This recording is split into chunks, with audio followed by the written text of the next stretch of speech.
they are a good team, great defense. But I know we can play so much better, and we should have had a lot more yards rushing as well. Well, and with the pass game the way it is, with Dylan and the receivers, especially playing the way they are, you don't need 300 on the ground, right? You just need to complement. Mm-hmm. I mean, that's one of the things, with our receiving core, running backs, and DG, because not a lot of people have been talking about it, but he's a Heisman candidate. Another game of 300+ yards, rushing touchdown, and the fact that we have those weapons with DG at his disposal, like you said, we don't need to have a 300-yard rushing game. Now, it wouldn't be bad, we'd love to have it. Take it, right? But we want to have, we want to get there in the hundreds, at least average, plus 5 yards per carry and whatnot. At least speaking to myself as an O-lineman in the O-line room, like that's something that we pride ourselves in. That's what we want, make our mark on. And as long as we protect that, which is great, we also want to do as much as we can in the run game. If we have 300+ yards in the run game, 300+ yards in the pass game, it doesn't hurt, But doing as much as we can. Playing your first conference game and kind of stepping up in competition. Maybe not the dazzling final scores that you had in some non-conference, but did you learn something about the team in this game?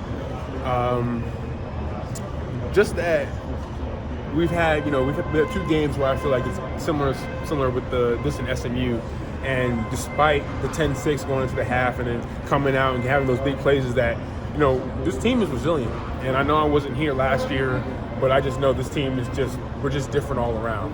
The way Coach B was talking, our defense is different. Where offense is going, we're different than last year. When we started 3-0 last year, now we're 4-0, and we just like Coach B says, we want to know every single week, and the camaraderie of this team. Like this team is my family. Like we love everyone. Like the O-line, my brothers, DG's my brother. Like I think that love that we have for one another, that we'll go out and I'll die for you on that field. I'm gonna go out and not literally, but I'm gonna go kill someone on that field. I'm gonna put him in the dirt, make waffles. That's what we like to say in the O-line. But the resilience that we have, the camaraderie, we don't call people out, we call them up. Bad play that happens, hey, flush it. Don't look at it on Monday, but let's go next play. And that goes for everybody.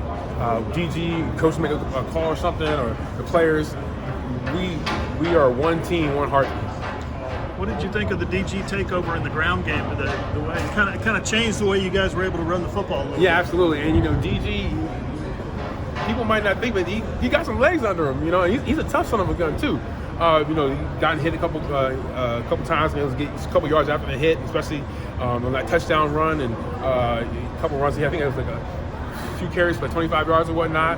It may not seem a lot, but in the game, he made it where it counted. And DG, like I said before, as a team, he's also resilient, and he's gonna do whatever he can to help his team win. That kind of softened up their defense a little bit, did it? Pardon? Did that soften up their defense a little bit, just having him on the perimeter? Yeah, I think just the fact that he's now he's like a threat to not only pass the ball, but you gotta watch out for him running the ball as well too. You had the finish right on that touchdown. You helped him get in there. Yeah, so I have to go back and watch to see how it really went down. But I was supposed to be on the rush who's on the ball, so I went out to him, and then next thing I know, I see DG trying to get to the goal line, and I'm like, okay, like what can I do to get him across? So he was right there, so I was like, let me try and bring him across, and he was able to get across to the goal line. So anything we can do to get that touchdown. Without getting too deep into it, just it dawned on you that you